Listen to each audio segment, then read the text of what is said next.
కాలనీలో కోటీశ్వరులు జగదీశ్వరి గారు. వాళ్ళకి ఒక అబ్బాయి, ఒక అమ్మాయి ఉన్నారు. ఆ అమ్మాయి ప్రియ జాకెట్లన్నీ తనే కుడుతుంది. తను కుట్లు బాగా నేర్చుకుంది. ఎంబ్రాయిడరీ అన్నీ కూడా నేర్చుకుంది. పిన్ని మిషన్ కూడా కొనిచ్చింది. కారణం దాని మీద నేను డబ్బు బాగా సంపాదిస్తానని. ఏదైతే తనకి మనశ్శాంతిగా ఆ బట్టలు కుట్టుకుంటూ పిన్నికి డబ్బిస్తూ ఉంటుంది. అలాగే నా పిన్ని తనని కొంచెం మనిషిలా చూస్తుందేమో అని ఆశ. ప్రియాకి సంబంధం కుదిరిందట. త్వరలో పెళ్ళంట. బోలెడు జాకెట్లు, బోలెడు బట్టలు ఇచ్చారు తనని కుట్టమని. ప్రియాకి తను కుడితేనే ఇష్టం. ఒక్క మాటలో చెప్పాలంటే ప్రియ చాలా మంచి అమ్మాయి. తనని ఒక ఫ్రెండ్లా చూస్తుంది. తను బట్టలు ఇవ్వడానికి వాళ్ళ ఇంటికి వెళితే రా కూర్చో అంటుంది, లేదా రా మన రూమ్లో కూర్చొని మాట్లాడుకుందాం అంటుంది. తను కంగారు పడుతూ ఉంటుంది. అంత డబ్బున్నా సరే ప్రియ చాలా మంచి అమ్మాయి. కానీ పిండి సడన్గా వచ్చి ఒక మాట చెప్పింది. ప్రియా పెళ్ళి కదా, బట్టలన్నీ కుట్టి తొందరగా. తర్వాత జగదీశ్వరి గారు ఒక మాట అన్నారు. మా ప్రియాని చూసుకోవడానికి, అదే ప్రియా తింటుందా తినడం లేదా తను మంచి చెడ్డలు చూసుకోవడానికి అస్సలు నేను ఇంటి పట్టున ఉండడం లేదు. పని వాళ్ళు ఉన్నారు కానీ వాళ్ళు అసలు చూసుకుంటారా లేదా అనిపిస్తుంది. ఎందుకంటే వాళ్ళ లోకంలో వాళ్ళు ఉంటారు. నాకు ప్రియాని అడిగాను, అమ్మ నువ్వు ఇలాగైతే ఎలా నీరసంగా ఉంటున్నావు, పెళ్ళికి నువ్వు నిగనిగలాడుతూ ఉండాలని. నవ్వింది కానీ ప్రియ సరిగా తినదు. అప్పుడు నాకు మీ అమ్మాయే గుర్తొచ్చింది. శ్రీలక్ష్మి అంటే ప్రియాకు చాలా ఇష్టం. అప్పుడప్పుడు శ్రీలక్ష్మి గురించి చెబుతూ ఉంటుంది నాతో. నాకు ఒక ఐడియా వచ్చిందండి. మ్యారేజ్ ఇంకా 10 రోజులు ఉంది. ప్రియా చూస్తే అసలు ఏమీ తినటం లేదు, నీరసంగా కనిపిస్తుంది. ఈ సమయంలో ప్రియాకి శ్రీలక్ష్మి అంటే చాలా ఇష్టం కదా. తను దగ్గరుండి బలవంతంగా అయినా ప్రియని తీర్పిస్తుందేమో అని అనిపించింది. అది జ్యూస్లు ఇవ్వడం ఇలాంటివన్నీ ఉంటాయి కదండి. నేను ఇలాగ మీ అమ్మాయిని మా ఇంటికి పంపించమని అంటున్నందుకు ఏమనుకోకండి. నాకు ఆ దగ్గర చుట్టాలు ఉన్నారు కానీ ఎవరూ కూడా ప్రియాకి ఏజ్కి సరిపడిన వాళ్ళు లేరు అంటారు అని అంది. ఒక్క నిమిషం ఆశ్చర్యపోయింది వనజమ్మ. ఇలాంటి పెద్దవాళ్ళు పంపించమని అడిగితే నేను ఎలా పంపకుండా ఉండగలను చెప్పండి. కానీ తను ఈ 10 రోజులు చాలా బట్టలు కుడుతుంది. ఆ పనంతా ఆపి రావాలి కదా అని అంది వనజమ్మ. వెంటనే జగదీశ్వరి నవ్వుతూ, ఓహో మీరు అదే ఆలోచిస్తున్నారా? నేను మీ అమ్మాయిని మా ఇంటికి పంపించినందుకు చాలా డబ్బు ఇస్తాను. మీరు సంతోషపడినంత చెప్పమంటారా ఎంత ఇవ్వాలో అని అంది నవ్వుతూ. అయ్యో అయ్యో నాకు తెలియదా, మీరు బట్టలు కుట్టినందుకే బోల్డ్ ఇస్తున్నారు అని. సరే నేను శ్రీలక్ష్మిని పంపుతాను అని అంది వనజమ్మ. 10 రోజులు జగదీశ్వరి గారి ఇంట్లో ఉండాలి. నీకు అక్కడ పని పాట ఏం ఉండదు, తిని తిరగడమే అని అంది వనజమ్మ. నేనా అక్కడిక? ఎందుకు పిన్ని అంది కంగారుగా. ఎందుకేమిటి? ఆవిడ నోరు తెరిచి అడిగారు. ప్రియా అస్సలు తినడం లేదంట. ఈవిడ షాపింగ్లని ఇదని అదని పెళ్ళి హడావుల్లో తిరుగుతుంటే ప్రియ ఏమీ తినడం లేదు. ఆ పని వాళ్ళు అస్సలు పట్టించుకోరు. ప్రియాకి శ్రీలక్ష్మి అంటే చాలా ఇష్టం కదండి. ఈ 10 రోజులు దానికి తోడుగా ఉంచండి. ఒక్కర్తి అయిపోయింది. దానికి తగ్గ ఏజ్ గ్రూప్ వాళ్ళు మా చుట్టాల్లో ఎవరు లేరు కూడా. పోనీ పిలిపిద్దామన్నా మీ శ్రీలక్ష్మి ఉంటే ప్రియ ఏం తింటుందో ఏం తినడం లేదో అన్నీ చూసుకుంటుంది. అంతేకాదు శ్రీలక్ష్మి కూడా ప్రియ అంటే ఇష్టం కదా. నేను చెప్తాను ఎటువంటి జ్యూసులు అది ఇవ్వాలో అవన్నీ తనకు చెప్తాను. తన ఇంట్లో పనేం చేయక్కర్లేదు, ప్రియను బాగా చూసుకుంటే చాలు అని అడిగారు. నేను కాదనలేకపోయాను అని అంది వనజమ్మ. అది కాదు పిన్ని, కొత్త ప్లేసు, నేను అక్కడ ఎలా వెళ్ళి ఉండగలను అని అంది. ఏమిటి వెళ్ళడమే. ఎందుకంటే ఆవిడ ఉత్తునే ఏం అడగలేదు, చాలా డబ్బులు ముట్ట చెబుతుంది. ఎప్పటి నుంచో నీకు నేను చెవులకి బుట్టలు కొనాలనుకుంటున్నాను. ఆ దుద్దులకి తగ్గ బుట్టలు కొంటాను. అర్థమైందా? అంత గొప్పవాళ్ళు తప్పకుండా ఎక్కువ డబ్బే ఇస్తారు. నేను అనుకోవడం మంచి మంచి పట్టు చీరలు కూడా నీకు ఇస్తారు అనుకుంటాను. ఎందుకంటే ఆవిడకి చాలా ఇష్టం నువ్వంటే. ఇటువంటి అవకాశాన్ని మనం వదులుకోకూడదు. రేపొద్దున్న నీకు తగ్గ సంబంధం, గంటకు తగ్గ బొంత అంటారు కదా, అలాంటి సంబంధం ఏదో ఒకటి వస్తుందిలే. అడుగుతున్నారు కూడా చాలామంది. పెళ్లి చేసినప్పుడు ఆ పెళ్లి ఖర్చు అంతా నేను భరించాలా? ఆవిడే ఇస్తుందేమో. ఎందుకంటే ఒకసారి ఎప్పుడో అంది, మీ శ్రీలక్ష్మికి సంబంధాలు చూస్తున్నారా అండి అని. లేదండి, ఇంకా కొంచెం డబ్బులు అవి ఉండాలి కదా, సర్దుబాటు అవ్వాలి కదా అని అన్నాను. మీరేం కంగారు పడకండి, నేను కొంచెం సహాయం చేస్తానులేండి అందే. అవన్నీ నాకు గుర్తొచ్చే నేను సరే ప్రియా దగ్గరికి మా శ్రీలక్ష్మి వస్తుందండి, తను చక్కగా చూసుకుంటుంది, మీరు నిశ్చింతగా ఉండండి అని చెప్పాను. లే, గబగబా నీ బట్టలన్నీ సర్దుకో అని అంది వనజమ్మ. మారు మాట్లాడకుండా బట్టలు తీసుకొని జగదీశ్వరి గారింటికి వెళ్ళింది శ్రీలక్ష్మి. శ్రీలక్ష్మిని చూసి ప్రియ చాలా పొంగిపోయింది. గబాలను వెళ్ళి శ్రీలక్ష్మి చేయి పట్టుకొని, నువ్వు ఇక్కడే ఉంటావంట కదా నా మ్యారేజ్ అయ్యే వరకు, నాకు చాలా హ్యాపీగా ఉంది శ్రీలక్ష్మి, రా మన గదిలోకి వెళ్దాం అని చెయ్యి పట్టుకొని లాక్కొని వెళ్ళడం చూసి జగదీశ్వరి నవ్వుతూ, నీ గురించి నాకు తెలుసు, అందుకనే నేను శ్రీలక్ష్మిని రమ్మన్నాను. అమ్మ శ్రీలక్ష్మి, దానికి ఏం కావాలో దగ్గరుండి చూసుకో అమ్మ, నీకు అర్థమయ్యే ఉంటుంది. నువ్వు ఒకసారి వస్తే తనకి ఏవేవి ఇవ్వాలో నేను చెప్తాను, ఎందుకంటే నేను బయటకు వెళ్ళి వచ్చేటప్పటికి ఆలస్యం అయిపోతుంది అని అంది. సరే మేడం, నేను వచ్చి అన్నీ తెలుసుకుంటాను, మీరు నిశ్చింతగా ఉండండి, ప్రియాని నేను చూసుకుంటాను కదా అని అందే. లోపలికి అడుగు పెట్టగానే గబ్బాలన శ్రీలక్ష్మి చేయి పట్టుకొని సోఫాలో కూర్చో అందే. కంగారుగా చూసింది. ఏంటి, ఎందుకు అలా చూస్తున్నావు, కూర్చో అని గట్టిగా చూసి పక్కనే కూర్చుంది.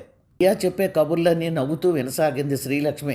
గబ్బాలను ఏదో గుర్తు వచ్చిందల్లా ఒక్కసారి మేడం గారి దగ్గరికి వెళ్ళి నీకేమి ఇవ్వాలో ఇప్పుడు అడిగి వస్తాను, మళ్ళీ మేడం గారు బయటకు వెళ్ళిపోతారని గబగబా బయటకు అడుగులు వేసింది శ్రీలక్ష్మి. చిల్లీ పన్నీరు బూస్ట్ కప్పుతోటి లోపలికి వచ్చిన శ్రీలక్ష్మిని చూసి, ఏంటి ఇప్పుడు ఇది అంది. ఏం లేదు, నువ్వు ఇవి తింటూ ఉండు, నేను నీకు బోల్డ్ కబుర్లు చెప్తాను ప్రియా అంది. ఆ మధ్యన తను మీరు అనబోతుంటే అస్సలు ఒప్పుకోలేదు ప్రియ. నన్ను నువ్వంటేనే నేను నీతో మాట్లాడతానని పొంగమూతి పెట్టింది. ఎంత మంచి పిల్ల, ఇలాంటి అమ్మాయిలు అసలు ఉంటారా అని అనుకుంటూ ఉంటుంది. ఏంటి నేను అన్నది ఏమిటి, నువ్వు ఆలోచిస్తున్నావేంటి అని అంది. అది కాదమ్మా, నా మాట విను, ఈ తిను ఎంత బాగా చేస్తానంటే నేను యూట్యూబ్లో చూశాను, చాలా బాగుంటుంది చూడు, పన్నీర్ ఫ్రై చిల్లీ సాస్ వేసి చేశాను, ఒక్కసారి చూడు అన్నట్లు మిరియాల పొడి కూడా వేసాను అంతే. చూస్తానుండు, మరి ఏదో బాగా చేశాను అంటున్నావు కదా అని ఒక ముక్క నోట్లో పెట్టుకొని గబాలన శ్రీలక్ష్మి వైపు చూసి, ఎంత బాగా చేసావు అని ఒక మొక్క తీసి శ్రీలక్ష్మి నోట్లో పెట్టబోయింది. నేనెక్కడ మీరెక్కడ, నన్ను నువ్వు అనమంటారు, అంతవరకు ఓకే, కానీ మీరు నాకు పెట్టడం ఏంటమ్మా అందే. కోపంగా చూసింది. నువ్వు ఎప్పటికీ నా ఫ్రెండ్వే, ఫ్రెండ్స్తో ఎవరైనా అలాగ మర్యాదలు ఇచ్చి పుచ్చుకుంటారా అని అందే. ఫ్రై చాలా బాగుంది, రోజు చెయ్యి నువ్వు ఉన్నన్నాళ్ళు, సరేనా అందే. ఓ, ఇంకా నాకు చాలా వంటలు వచ్చమ్మా, మీకు ఏవేవి కావాలో చెప్పండి, స్పెషల్గా మీకు నేను చేసి తీసుకొస్తాను అని అందే. చేద్దుగానిలే అని బూస్ట్ తాగబోయింది. ఏంటి ఇంత టేస్ట్గా ఉంది, ఎప్పుడు మా పని వాళ్ళు ఇలా ఇవ్వలేదు, పలచగా ఉంటుంది, ఏదో అసహ్యం వేస్తుంది ఆ బూస్ట్ తాగాలంటే, ఇప్పుడు చాలా బాగుంది శ్రీలక్ష్మి అని అందే. ఒక్క నిమిషం ఏం మాట్లాడాలో తెలియలేదు. అన్నట్లు నీ చేతిలో ఏదైనా మహిమ ఉందేమో అని అంది నవ్వుతూ. శ్రీలక్ష్మి కూడా నవ్వి, అదేం కాదమ్మా, పాలు చిక్కగా ఉంటే బూస్ట్ బాగుంటుంది, అందులో నీళ్ళు కలిపితే తాగలేం అని అందే. అవును కాదు, ఇది కరెక్టే, అయితే పనివాళ్ళు నీళ్ళు కలిపి తనకి ఇస్తున్నారా అంది కోపంగా. అమ్మా, నేను ఇక్కడికి వచ్చాను, మీ దగ్గర ఈ 10 రోజులు ఉండాలంటే మీరు వెళ్ళి వాళ్ళని అడిగారు అనుకోండి, నా మీద పెట్టుకుంటారు వాళ్ళు కక్ష, నేను ఇక్కడ ఎలా ఉండగలను చెప్పండి అని అంది. గబాలన శ్రీలక్ష్మి చేయి పట్టుకొని, చచా చెప్పంలే, నువ్వు అలా భయపడకు, సరే ఈ 10 రోజులు నువ్వే నాకు వండి పెట్టు, అది వంట కాదు, ఇలాంటివేమన్నా స్నాక్స్ అవిను, సరేనా అంతే. సరేనమ్మా అంతే. అదిగో మళ్ళా అమ్మేటి ప్రియా అని పిలు, చెప్పాను కదా నీకు అని అంతే. రోజులు తొల్లుతున్నాయి. ప్రతిరోజు ప్రియ శ్రీలక్ష్మితో పెళ్లి గురించి బోల్డ్ కబుర్లు చెబుతుంది. తన పెళ్లి చేసుకోబోయే వరుడు చాలా మంచివాడని, పేరు ధీరజ్ అని, 15 రోజుల నుంచి మీ ఇద్దరం మాట్లాడుకుంటున్నాం, చాలా మంచివాడు, తను ఒకటే చెప్తున్నాడు, నువ్వు మీ ఇంట్లో ఎంత సంతోషంగా ఉన్నావో నా దగ్గర అంత సంతోషంగానే ఉంటావు, నువ్వు హ్యాపీగా ఫీల్ అవుతావు, అనవసరంగా పెళ్ళంటే భయం, నాకు అక్కడికి రావడానికి భయం అని ఏవేవో అంటున్నావు, ఆ ఫీలింగు అమ్మాయిల్లో ఉంటుందిలే, 20 ఏళ్ళు ఒక చోట పెరిగి వేరే ముక్కు మొక్క తెలియని వ్యక్తి దగ్గరికి వస్తుంటే ఆ భయం ఉంటుంది, నీలో కాస్త కొంచెం ఎక్కువ కనబడుతుంది, చెప్పాను కదా నువ్వు హ్యాపీగా ఉంటావు నా దగ్గర, ఎందుకంటే నిన్ను నేను భార్యలా చూడను, ఫ్రెండ్లా చూస్తాను, సరేనా అంటాడు. నిజమే అంటావా శ్రీలక్ష్మి ఏదో కబురు చెప్తున్నాడంటావా అని అందే. కంగారుగా చూసింది శ్రీలక్ష్మి. అలా అనుకోవద్దు ప్రియ, అతను మంచివాడే అయి ఉంటాడు. ఎందుకంటే అమ్మ నాన్నగారు అతని బ్యాక్గ్రౌండ్ తెలుసుకోకుండా, అతని గురించి తెలుసుకోకుండా ఒక్కగానొక్క కూతురువి నిన్ను అతనికి ఇచ్చి ఎందుకు పెళ్లి చేస్తారో చెప్పు అని అందే. ఒక్క నిమిషం ఆలోచనలో పడి, అమ్మో ఏమిటో అనుకున్నాను, నువ్వు చాలా తెలివైన దానివి శ్రీలక్ష్మి అంది నవ్వుతూ. సరే మరి ఇప్పుడు నైట్కి ఏం చేయమంటావు చెప్పు అంతే. ఏంటి వంట చేయడం మొదలెడతావా? అదేం వద్దు, వాళ్ళు ఏం వండారో అదే నేను తింటాను. పెళ్లి బట్టలన్నీ చూపెడతాను నీకు అని బీరువా దగ్గరకు తీసుకొని వెళ్ళిపోయింది. రోజులు దొల్లుతున్నాయి. కూతురు సంతోషంగా ఉండడం చూసి శ్రీలక్ష్మిని తెగ మెచ్చుకోసాగింది జగదీశ్వరి. చాచా, నేను తప్పు చేశాను. ఈ వీధిలోనే ఉన్నావు కదమ్మా నువ్వు. అసలు మా ప్రియాకి తోడుగా నేను రమ్మంటే సరిపోయేదే. చాలా రోజులు బట్టి ప్రియా లోన్లీ ఫీల్ అవుతుంది. ఎందుకు అనుకున్నావు? మ్యారేజ్ అన్న దగ్గర నుంచి ఇల్లు విడిచిపెట్టి వెళ్ళిపోవాలా మమ్మీ అని కూడా ఏడుస్తుంది. మేము ఫుల్ బిజీ మనుషులం, తెలుసు కదా, మేము పాలిటిక్స్లో ఉంటాం. అందుకని ప్రియా ఒక్కతే అయిపోయింది. అసలు నిన్ను కూడా ఇక్కడ తీసుకొచ్చి ఉంచుకోవాల్సిందే, ఇద్దరూ హ్యాపీగా ఉందరు అని అందే. ఏం మాట్లాడాలో తెలియక తల దించుకొని వినసాగింది శ్రీలక్ష్మి. క్రింద నుంచి జగదీశ్వరి పిలవడంతో ప్రియా బాల్కనీలోంచి కిందకు చూడసాగింది. రామ్మా ఒకసారి అని అంది జగదీశ్వరి. వస్తున్నాను. శ్రీలక్ష్మి నువ్వు కూడా రా, నాకేదో స్నాక్ చేసి పెడతానన్నావు కదా అని దిగసాగింది మెట్లు. వెనకాలే శ్రీలక్ష్మి దిగింది. కిందకు రాగానే ఆ వ్యక్తిని చూసి ఒక్క నిమిషం తల్లివైపు ఎవరన్నట్లు చూసింది. ఈయన పేరు సిద్ధార్థ్. మన కంపెనీలో షేర్స్ అన్నిటిల్లో ఎవరు ఎక్కువ కొంటారు అంటే ఇతనే కొంటారు. అంతేకాదు ఈ మధ్యన మనం ఒక కంపెనీని మేనేజ్ చేయలేక అది ఎవరికైనా ఇచ్చేద్దామని చూస్తుంటే ఈయనే వచ్చి తీసుకున్నారు. Is one of the leading business magnet in twin cities అని అంది జగదీశ్వరి. ప్రియాకి అవన్నీ చెప్పడం ఎందుకో చిరాకు అనిపించింది. అయినా తప్పదన్నట్లు అలాగా అని నమస్తే అని అందే. నమస్తే అని అలా ఉండిపోయాడు. అర్థం కాలేదు జగదీశ్వరికి ప్రియాకి. అతను చూస్తున్నది ప్రియా పక్కనే నడుచుకొని వస్తున్న శ్రీలక్ష్మి వైపు. జగదీశ్వరికి చిన్నగా నవ్వొచ్చింది. అవును మరి, అతను అలా చూడడంలో తప్పు లేదు. బాపు బొమ్మలా ఉంటుంది. ఒక్క మాటలో చెప్పాలంటే చాలా అందగత్తి శ్రీలక్ష్మి. ఒక్కటి అనిపిస్తుంది శ్రీలక్ష్మిని చూస్తుంటే, పేద గొప్ప అన్నది అందంలోనూ చదువులోనూ కొలవడానికి వీలు లేదని. ఎందుకంటే మట్టిలో మాణిక్యాలు. ఈ మధ్యన ఒక సెక్యూరిటీ కొడుకు ఐఏఎస్ రాశాడు. ఆ మధ్యన గొర్రెలు కాసుకునే వాడి కొడుకు ఐఏఎస్ అయ్యాడు. అంతేకాదు ఎంతమంది శ్రీలక్ష్మి లాంటి వాళ్ళు పేదవాళ్ళ ఇళ్లల్లో ఉన్నారో ఎవరికి తెలుసు. వాళ్ళందరూ పైకి కనిపించరు. ఏదో మిస్ ఇండియాలు అని ఏవేవో ప్రకటనలు చేస్తుంటారు, కానీ ఇలాంటి వాళ్ళ ముందు వాళ్ళు ఎందుకు పనికిరారు. ఏవేవో ఆలోచనలు జగదీశ్వరిలో చోటు చేసుకోవడం చూసి చిన్నగా దగ్గాడు. అప్పటికే శ్రీలక్ష్మి వంటింట్లోకి వెళ్ళిపోయింది. గబాల్న సోఫాలో కూర్చొని జగదీశ్వరి వైపు చూసి కూర్చోండి అన్నాడు. అవును కాదు, ఆయన కూర్చోమని చెప్పలేదు, కూర్చోండి మీరు అని జగదీశ్వరి ఎదురుగుండా సోఫాలో కూర్చొని ప్రక్కనే ప్రియని కూర్చోమందే. ప్రియ కొంచెం ఇబ్బందిగానే కూర్చుంది. గబాల్న ఆ ప్యాకెట్ తీసి అందులోంచి ఒక గోల్డ్ రింగ్ తీసి ప్రియాకిచ్చి, నేను మీ మ్యారేజ్ కొండలేకపోతున్నాను, అందుకే గిఫ్ట్ ఇద్దామని వచ్చాను. దిస్ ఈజ్ చాలా ప్రెస్టీజియస్ డైమండ్ రింగ్, మీకు నచ్చుతుందనే అనుకుంటున్నాను. ఒకవేళ నచ్చకపోతే బిల్లు అందులోనే ఉంది, మీరు ఎక్స్చేంజ్ చేసుకోవచ్చు అన్నాడు సిద్ధార్థ్. కంగారుగా తల్లివైపు చూసింది. అయ్యో ఎందుకండి అంతంత ఖరీదు గలవి అంది. భలేవారే, నేను ఇంకా ఏదైనా కొందాం అనుకున్నాను, కానీ ఫ్లైట్కి వెళ్ళే హడావుల్లో గబాల్న కారు ఆపి ఈ రింగు తీసుకొని వచ్చేసాను అని అన్నాడు. కానీ సిద్ధార్థ కళ్ళు అన్నీ శ్రీలక్ష్మి వస్తే బాగుండు, ఇంకోసారి చూడాలని ఎదురు చూడసాగాయి. గబాల్న జగదీశ్వరి అంది. అమ్మ శ్రీలక్ష్మి, నీ చేత్తో కాఫీ చాలా బాగుంటుందంట. ప్రియ ఎన్నిసార్లు చెప్పిందో నాకు, నేను ఎప్పుడు తాగనే లేదు, ఇక్కడ తీసుకురా మా అందరికేను అంది నవ్వుతూ. అలాగే మేడం అని అంది శ్రీలక్ష్మి. ఈ అమ్మాయి ఎవరో కాదు, మా కాలనీలోనే ఉంటుంది. చాలా మంచి అమ్మాయి. నిజం చెప్పాలంటే బంగారు కొండ. కానీ పాపం సవతి తల్లి దగ్గర పెరుగుతుంది. తండ్రి చిన్నప్పుడే చనిపోయాడు. పాపం ఈ అమ్మాయి పాటలు చూస్తుంటే చాలా బాధ అనిపిస్తుంది నాకు. అందుకే నాకు ఈ అమ్మాయి అంటే చాలా ఇష్టం. పెళ్ళికి కూడా ఏమైనా సహాయం చేయాలనుకుంటున్నాను. ప్రియకి తోడుగా ఉంటుందని రమ్మన్నాను.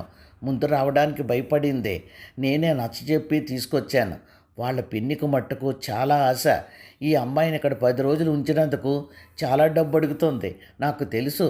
ఎందుకంటే ఆవిడ డబ్బు మనిషి అంది జగదీశ్వరి.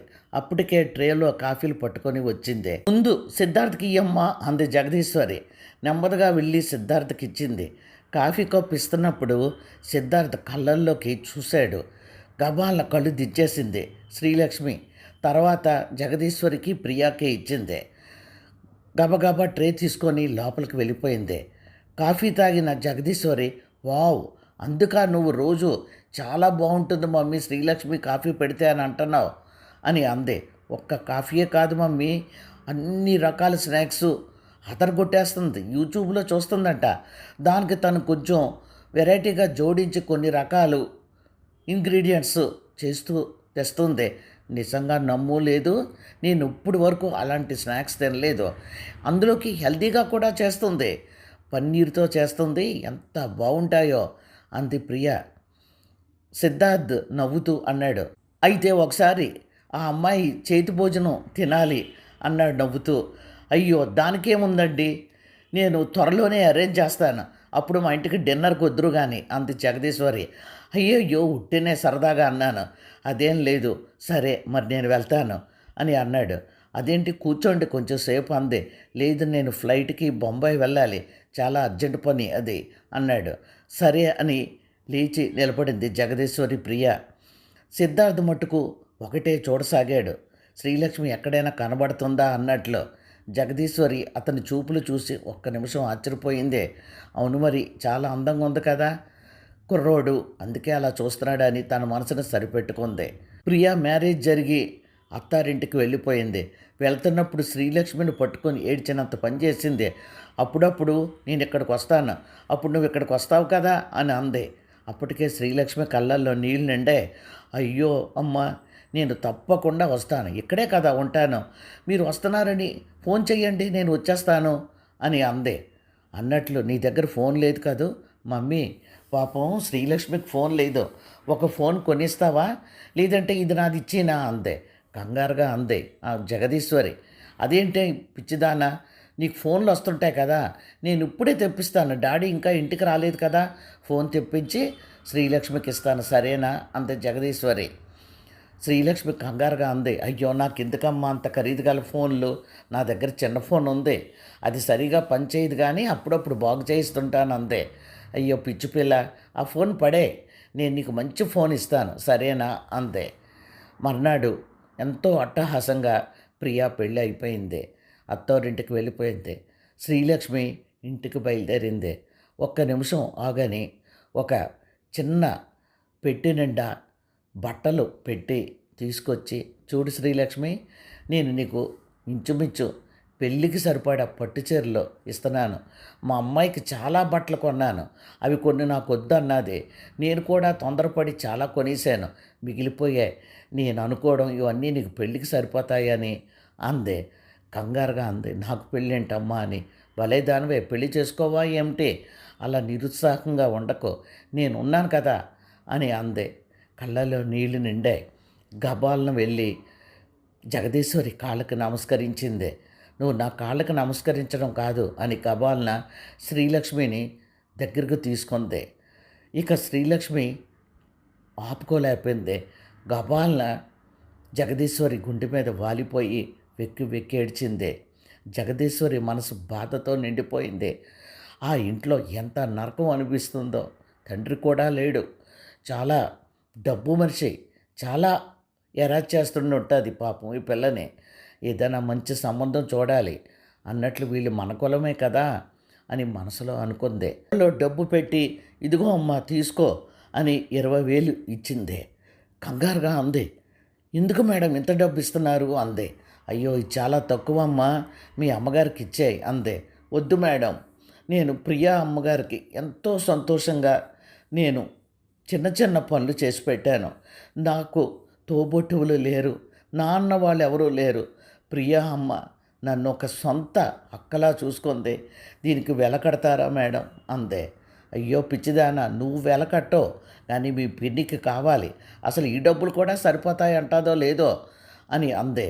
ఏమో మేడం, నేను మట్టుగా డబ్బులు తీసుకోలేను, పిన్నిని పంపిస్తాను, మీరు ఇచ్చేయండి అని అంది. సరే డబ్బులొద్దు, బట్టలు కూడా తీసుకువెళ్ళవా, ప్రియాకు తెలిస్తే బాధపడుతుంది. లక్ష్మి తీసుకుని వెళ్ళలేదా అని, అది బాధపడడం నీకు ఇష్టమా అందే.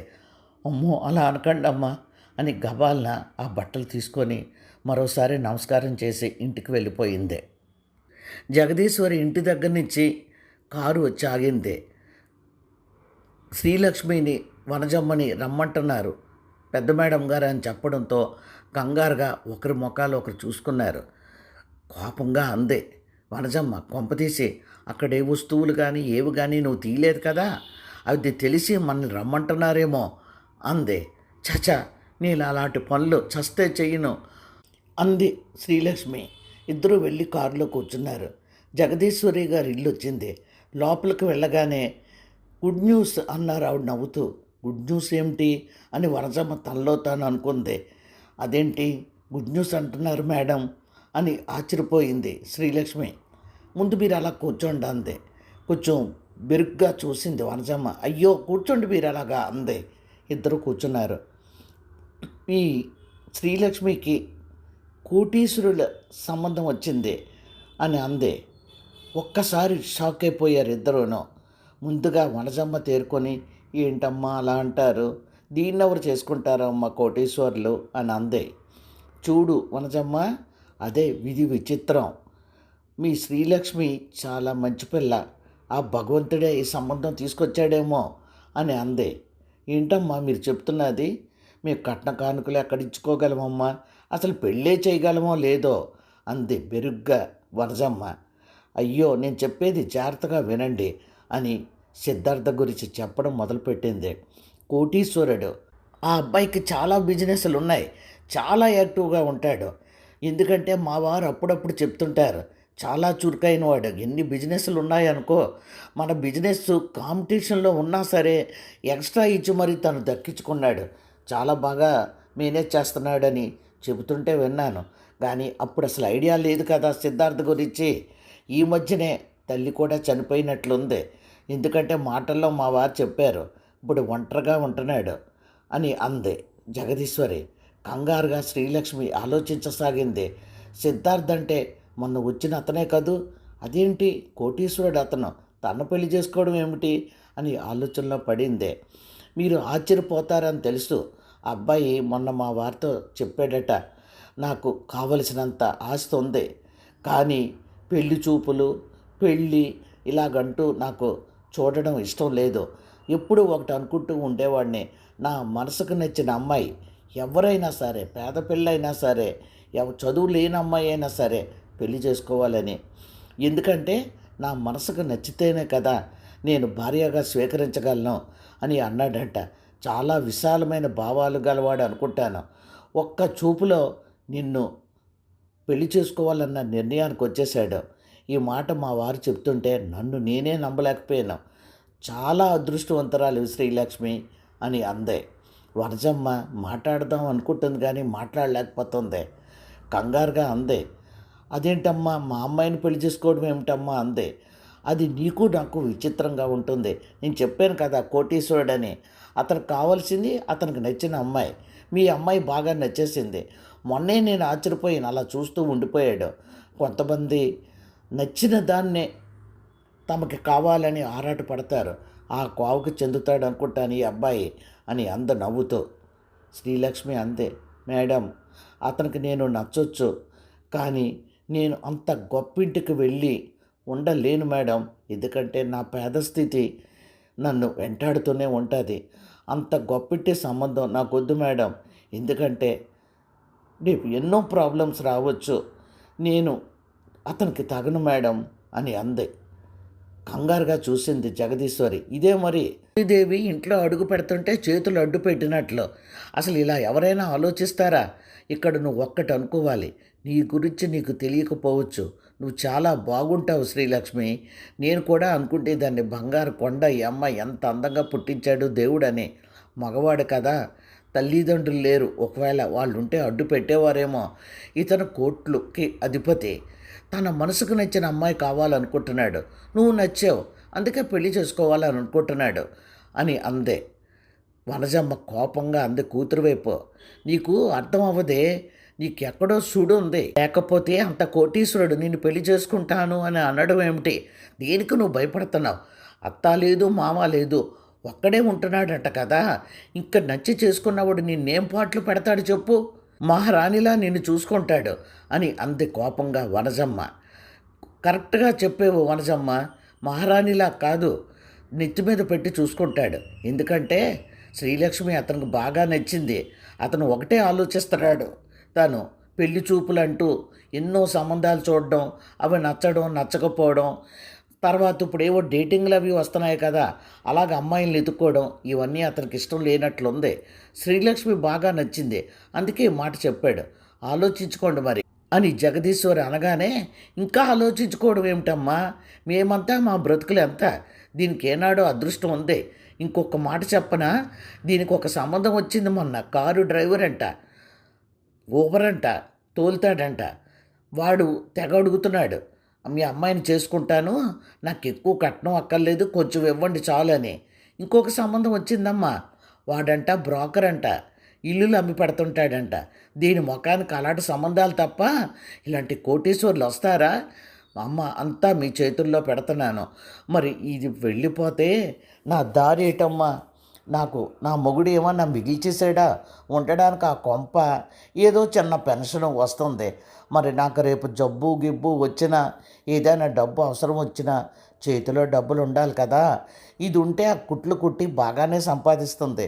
ఇప్పుడు ఇది అక్కడికి వెళ్ళిపోయింది అనుకోండి, నా గతి అని అందే. ఒక్కసారి ఆశ్చర్యపోయింది జగదీశ్వరి. కొత్తగా ఆశ్చర్యపోవడానికి ఏముంది, ఆవిడ లెక్కల మనిషి, డబ్బు మనిషి, అంటే ఇండైరెక్ట్గా కన్యాశుల్కం అడుగుతుంది అని అనుకొని, నీ బాధ నాకు అర్థమైంది వనజమ్మ, అనవసరంగా కంగారు పడకు, నీకేదో ఒకటి అరేంజ్ చేయిస్తాలే అని అందే. సరేనమ్మా అని ఇద్దరూ అక్కడి నుంచి బయలుదేరారు. ఇంటికి వచ్చిన శ్రీలక్ష్మి ఒకే మాట అందే, పిన్ని అస్సలు ఈ సంబంధం వద్దు, ఎందుకంటే అతను కోటీశ్వరుడు, మనము చాలా పేదవాళ్ళం, అతనికి నేను నచ్చి ఏదో తొందరలో పెళ్లి చేసుకుంటాను అని అంటున్నాడు. కానీ రేపు ప్రొద్దున్న మన స్థితిగతులన్నీ గుర్తొచ్చి నన్ను చాలా చులకనగా చూడొచ్చు, లేదా నన్ను కొద్ది రోజులు భార్యగా స్వీకరించిన తర్వాత నాకు విడాకులు ఇచ్చేసి మన ఇంటికి పంపించేయవచ్చు. ఇందుకు పిన్ని, మనిషి ఎప్పుడు ఆశ పడకూడదు, ఆశ నెరవేరడం చాలా కష్టం, అందులోకి అతనెక్కడా నేనెక్కడా. చెప్పే పిన్ని, మేడం గారికి చెప్పే, మా శ్రీలక్ష్మి ఈ సంబంధం ఒప్పుకోవడం లేదని అని అంది బాధగా. నోరు మోస్తావా? అసలు నువ్వెందుకు ఇలాగా ఇదైపోతున్నావు?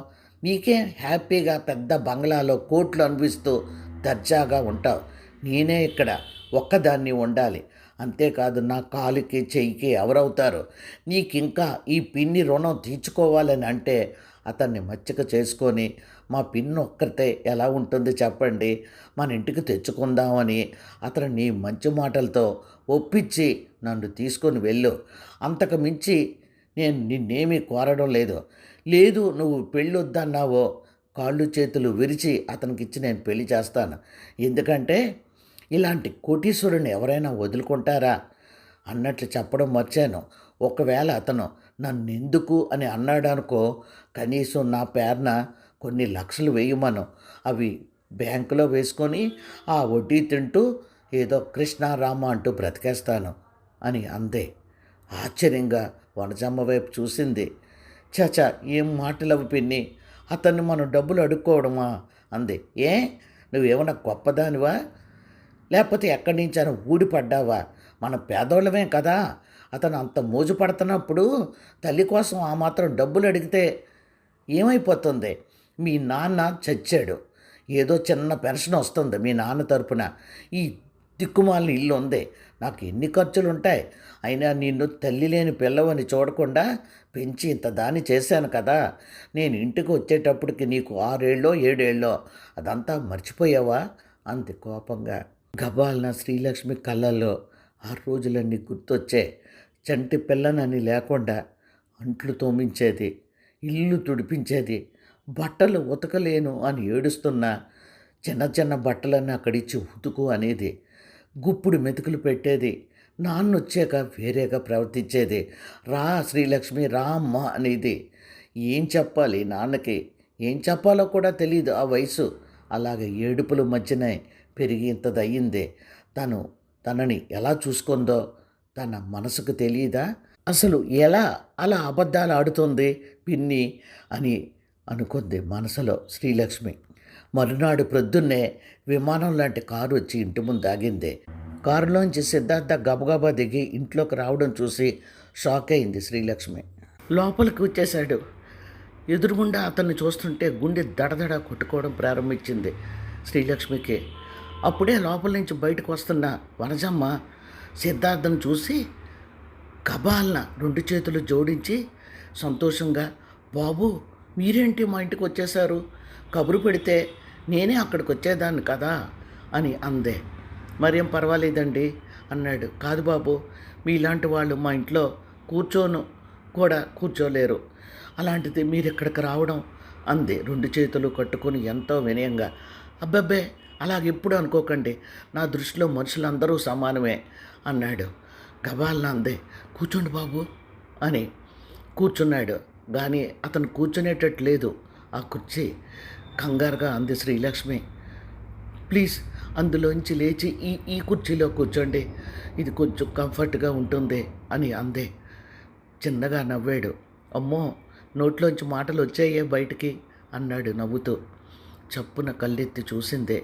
స్ఫురద్రూపి అని ఒక్క మాటలో చెప్పేయొచ్చు. అంత అందగాడు, కోటీశ్వరుడు, తనని పెళ్లి చేసుకోవడం ఏమిటి? ఇదంతా చూస్తుంటే కళ నిజమా అనిపిస్తుంది. కానీ తను తొందరపడకూడదు.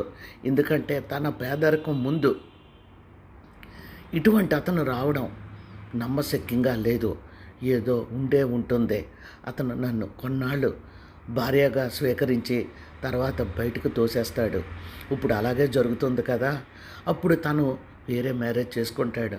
అంటే 3 నాళ్ళ ముచ్చటే మాట తన జీవితం అని అనుకుంది. అప్పటికే కళ్ళ నిండా నీళ్లు నిండే. ఏమిటి ఈ వైపరీత్యం? అతను నన్ను పెళ్లి చేసుకుంటానని మా ఇంటికి రావడం ఏమిటి అని శ్రీలక్ష్మి ఆలోచనలో ఉండగానే, అరే ఏంటి నన్ను ఎదురుగా పెట్టుకొని ఏదో ఆలోచిస్తున్నట్టున్నారు అన్నాడు నవ్వుతూ. దాని ముఖం దానికేం తెలుసు బాబు, ఇల్లు తప్ప రెండో లోకం తెలీదు.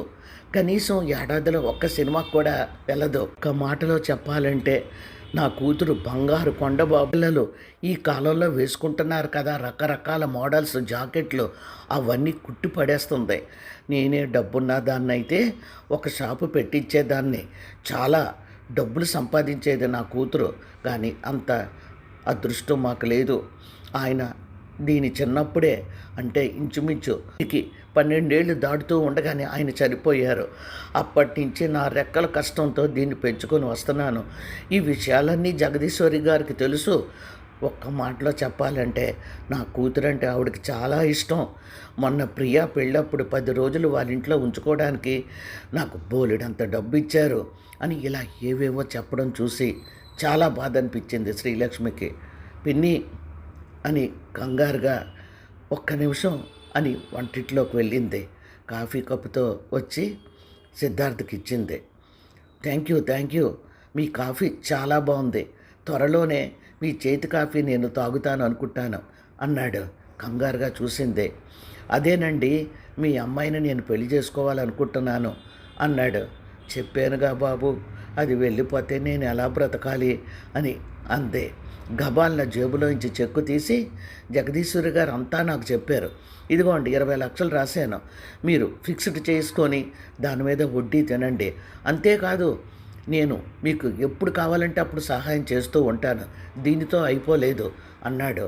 ఇంచుమించు కళ్ళు తిరిగినంత పని అయింది వనజమ్మకి. ఏంటి బాబు అంటున్నారు, 20,000 అని అంది. పక్కపక్క నవ్వాడు. 20,000 కాదండి 20,00,000 అన్నాడు. బాబు, ఏంటి బాబు మీరు దేవుడు అనిపిస్తుంది. లేకపోతే ఎవరైనా ఇలా ఇస్తారా? ఆడపిల్లంటే గంతకు తగ్గ బొంతను వెతకాలన్నా కట్న కానుకలు ఇవ్వాలి, ఎన్నో లాంఛనాలు జరపాలి. కానీ మీరు ఆకాశం నుంచి ఊడిపడ్డ భగవంతుడిలా ఉన్నారు. ఇంత మంచివారేంటి బాబు మీరు అందే. అరే రే నన్ను అలా పొగిడేకండి, నా స్వార్థం కూడా ఉంది అని అన్నాడు.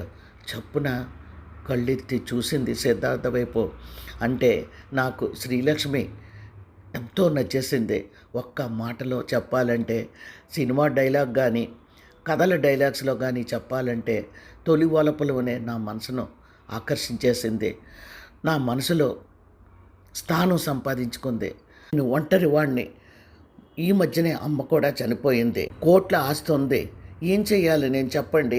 నా మనసుకు నచ్చిన అమ్మాయిని పెళ్లి చేసుకుంటేనే కదా నేను సంతోషంగా ఉండగలను.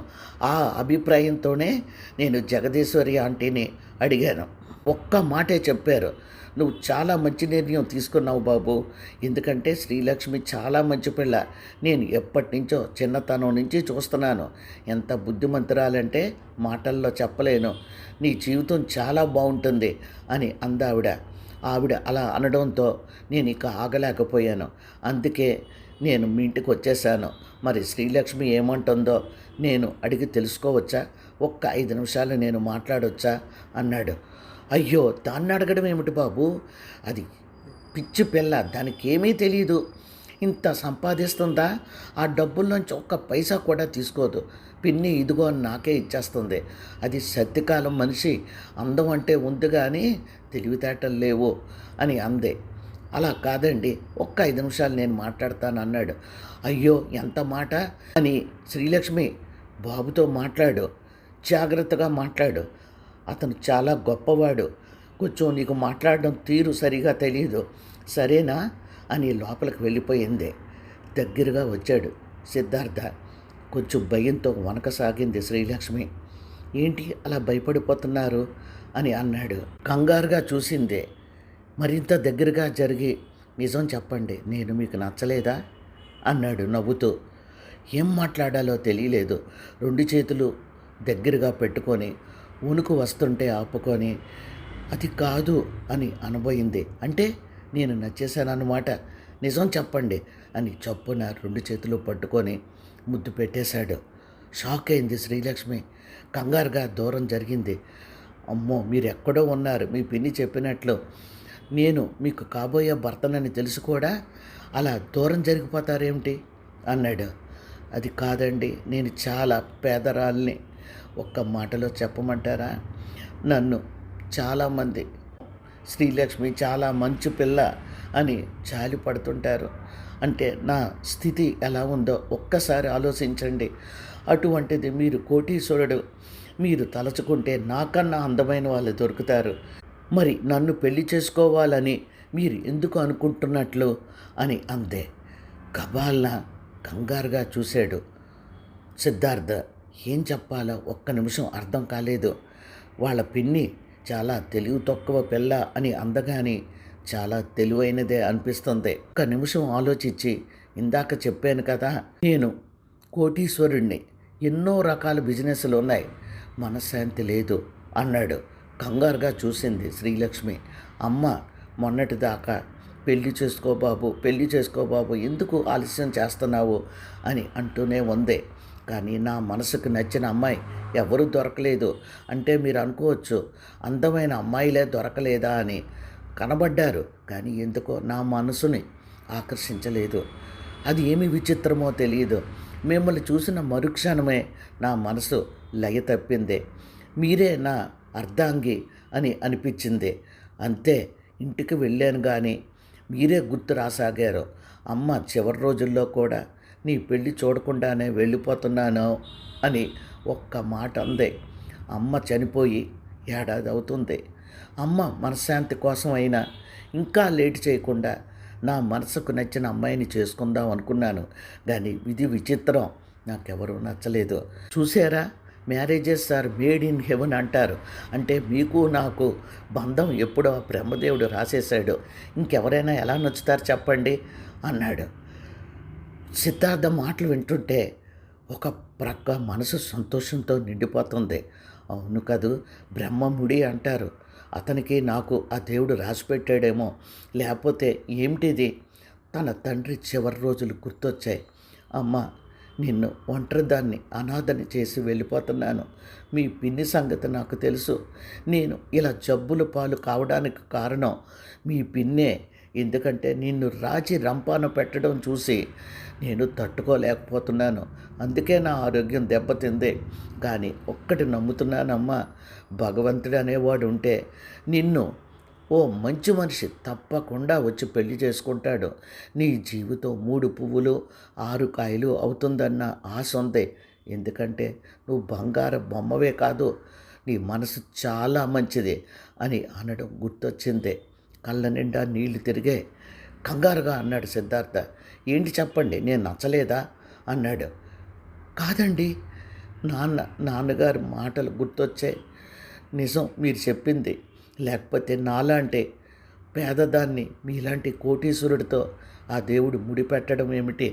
నాన్న అదే అన్నారు, నీకు మంచి రోజులు ముందున్నాయమ్మా, నీకు మంచి భర్త వస్తాడని. అవి గుర్తొచ్చి కళ్ళల్లో నీళ్లు నిండాయండి. నేను ఒక్కటి సిగ్గుపడకుండా చెప్పేస్తున్నాను. నేను మీ భార్య అని అవ్వడం, నేను ఎన్నో బంగారు పువ్వులతో పూజ చేసుకుంటేనే కానీ జరగదు. కానీ నేను చాలా పేదరాలిని. మీకు ఏ అచ్చట ముచ్చట తీరదు. అంతేకాదు, మీరు అత్తవారింటికి ఒక పూట వచ్చి వెళ్ళడానికి కూడా ఇక్కడ అవ్వదు. ఎందుకంటే మీలాంటి వాళ్ళు ఇక్కడ ఉండలేరు. అదే నా బాధ అని అందే. గబాల్న శ్రీలక్ష్మిని బలంగా కౌగిలించుకొని ముద్దుల వర్షం కురిపించాడు. షాక్ అయింది శ్రీలక్ష్మి. గబాల్న దూరంగా నెట్టేయాలని అనుకుంది, కానీ ఆ పని చేయలేకపోయింది. ఎందుకంటే అతని బలమైన కౌగిట్లో నుంచి తప్పించుకోవడం అసాధ్యం అని తెలుసు. వెక్కి వెక్కి ఏడవసాగింది. ఏడుస్తున్నావా శ్రీ? నువ్వు నా అర్ధాంగివి. నువ్వు కోట్లకు అధిపతిరాలువి. నా భార్యగా నీ స్థానం ఎప్పటికీ చెక్కు చెదరదు, సరేనా అని మరొక్కసారి ముద్దు పెట్టి వదిలేశాడు. కంగారుగా దూరంగా జరిగింది. అంతే, తను సిద్ధార్థ్ భార్య అయింది.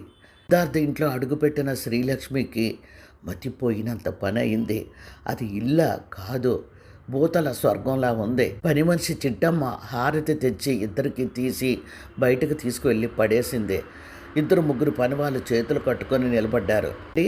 అమ్మగారు ఒక్కరే ఉంటారు కదా, అమ్మగారు ఏది చెప్తే మీరు అది చెయ్యాలి. అమ్మగారిని విసిగించకూడదు. మీరు ఎలా చూసుకుంటారో నాకు తెలియదు. ఏ మాత్రం కంప్లైంట్ వచ్చినా మిమ్మల్ని పనిలోంచి తీసేస్తాను అని అన్నాడు. కంగారుగా, అయ్యో సార్, ఎందుకు అలా చేస్తాం సార్, అమ్మగారిని జాగ్రత్తగా చూసుకుంటాం అని పని వాళ్ళందరూ ముక్త కంఠంతో అన్నారు. వారం రోజులు సిద్ధార్థ్ అసలు బయటకు వెళ్ళనే లేదు. ఎప్పుడు చూసినా తన చుట్టూనే తిరుగుతున్నాడు. అంతేకాదు, పొరపాటున హాల్లోకి వెళ్ళినా గబాల్న వచ్చి రా అని బెడ్రూమ్లోకి తీసుకొని వెళ్ళిపోయి తన ఒడిలో పడుకునేవాడు. తనతోటితే లోకం కింద ఉన్నాడు. పగలు లేదు, రాత్రి లేదు. ఏమిటిది? ఇతనికి తనంటే అంత పిచ్చేమిటి? ఈ పిచ్చిని తను అసలు భరించగలదా అని మనసులో అనుకోసాగింది శ్రీలక్ష్మి. ఫోన్ రావడంతో ఎత్తిన సిద్ధార్థ, ఏంటి నువ్వు చెప్తున్నది నిజమేనా? షూర్ షూర్, నేను సాయంత్రం బయలుదేరి వచ్చేస్తాను. 3 రోజులు కావాలి నాకు, సరేనా అన్నాడు. ఏంటండి, క్యాంప్ వెళ్తున్నారా అని అంది. పక్క నవ్వాడు. ఇది క్యాంప్ లాంటిదే అన్నాడు. క్యాంప్ లాంటిదే ఏమిటండి, క్యాంపా అంది. నీకు అర్థమయ్యేటట్టు చెప్పాలంటే నేను 3 రోజులు ఇంట్లో ఉండను. ఇప్పుడు క్రొత్తగా ఓటీటీలోకి కొత్త పిక్చర్స్ మనం కొనుక్కొని చూడవచ్చు ఇంట్లో. అవన్నీ కూడా నేను బుక్ చేసేస్తాను. నేను వచ్చే వరకు చక్కగా కొత్త సినిమాలన్నీ చూడు, సరేనా అన్నాడు. అయ్యో అస్సలు వద్దండి, నాకు సినిమాల మీద ఇంట్రెస్ట్ లేదు. మీరు ఎందుకు అనవసరంగా అలా డబ్బులు వేస్ట్ చేస్తారు అని అందే. ఈసారి ఇంకా గట్టిగా నవ్వాడు. డబ్బులు వేస్టా పిచ్చిదానా, లక్షల రోజు ఖర్చు పెడతాను. ఇది నాకు ఒక లెక్క కాదు. మరి నేను 3 రోజులు ఉండను కదా, నువ్వు ఒక్కదానివి బోర్ ఫీల్ అవుతావేమో అని అన్నాడు. గబాల్ను వెళ్ళి సిద్ధార్థ గుండె మీద వాలిపోయి, నేను ఈ 3 రోజులు మీ గురించే ఆలోచిస్తూ గడిపేస్తాను. ఎందుకంటే ఇది నాకు క్రొత్త జీవితం. భగవంతుడే మిమ్మల్ని నాకు భర్తగా ప్రసాదించాడు. నాకు ఇంతకన్నా అదృష్టం ఏముందండి. ఇక మీరొచ్చే వరకు మీ ఆలోచనలతోనే గడిపేస్తాను అని అందే. గబాల్న దగ్గరికి తీసుకొని కౌగిలిలో బిగించి ముద్దుల వర్షం కురిపించి ఐ యామ్ వెరీ లక్కీ అని అన్నాడు. హాలులో కూర్చున్న శ్రీలక్ష్మి పనివాళ్ళతో మాట్లాడాలంటే వాళ్ళు మాట్లాడడానికి భయపడిపోతూ ఉన్నారు. వాళ్ళతో మాట్లాడాలని అనుకుంటున్నా దూరంగా జరిగిపోతున్నారు. ఒక్క చిట్టమ్మ మాత్రం తనతో అప్పుడప్పుడు మాట్లాడుతూ ఉంటుంది. 3 రోజులైనా సిద్ధార్థ రాకపోవడంతో కంగారు పడింది. ఫోన్ చేసింది, ఫోన్ ఎత్తలేదు. అన్‌అవైలబుల్ అని వస్తుంది. ఏం చేయాలో తెలియక హాల్లో వచ్చి కూర్చుంది. చిట్టమ్మ అక్కడ కనిపించడంతో అయ్యగారు 3 రోజుల్లో వస్తాను అని అన్నారు, కానీ రాలేదు. అంతేకాదు ఫోన్ చేస్తుంటే లిఫ్ట్ చేయడం లేదు అని అంది బాధగా. ఒక్క నిమిషం చిట్టమ్మ శ్రీలక్ష్మి వైపు చూసి, అయ్యో తల్లి, ఆయన బయటికి వెళ్తే ఎప్పుడొస్తారో ఆయనకే తెలీదు. మీరు బాబు గురించి ఆలోచించకండి. నిన్నటి నుంచి చూస్తున్నాను మీరు సరిగా భోజనం చేయడం లేదు. మీరు కాస్త నీరసంగా కనిపించినా, మీరు ఇలా భోజనం చేయలేదని తెలిసిన మమ్మల్ని బ్రతకనివ్వరు అయ్యగారు. ఎందుకంటే అయ్యగారికి చాలా కోపం ఎక్కువ. మేము అయ్యగారి కోపం తెలుసుకొని ఆయనకు తగినట్లుగా ఉంటాము. ప్లీజ్ అమ్మ భోంచేయండి అని అంది చిట్టమ్మ. అయ్యో, నేను ఒక ప్రక్కన ఆయన రాలేదని బాధపడుతుంటే ఫోన్ కూడా ఎత్తడం లేదని నువ్వు ఇలా అంటావేమిటి అంతే శ్రీలక్ష్మి. అది కాదమ్మా, అయ్యేలా 3 రోజులు అని చెప్పినా అప్పుడప్పుడు మాకు అలాగే చెప్తూ వెళ్తుంటారు, కానీ వారం రోజుల దాకా రారు. మేము అడగడానికి పనివాళ్ళం, ఎందుకు అడుగుతాం చెప్పు తల్లి, అందుకని అలా అన్నాను అని అందే. ఒక్క నిమిషం ఆలోచనలో పడింది. గబాల్న గుర్తొచ్చిందే. అవును మరి, పనివాళ్ళు మీరు ఇన్ని రోజులు ఎందుకు రాలేదని ఏం అడగగలరు? తనైతే అడగగలదు. ఈసారి గట్టిగా సిద్ధార్థని అడగాలి. నన్ను ఇలా టెన్షన్లో పెట్టొద్దు. మీరు ఎన్ని రోజులు ఉన్నా పర్వాలేదు, నాకు రోజు ఫోన్ చేయండి అని చెప్పాలి అని మనసులో అనుకుంది. అప్పటికే సిద్ధార్థ్ హాలులోకి వచ్చేశాడు. వేసుకున్నట్లున్నాడు. కూర్చో అడుగులు సరిగా వేయకుండా లోపలికి వచ్చి సోఫాలో కూర్చున్న శ్రీలక్ష్మి దగ్గరికి వచ్చి, కూర్చున్నావు, కమాన్ పద మన రూమ్లోకి వెళ్దాం అన్నట్లు నువ్వు భోంచేసావా అన్నాడు.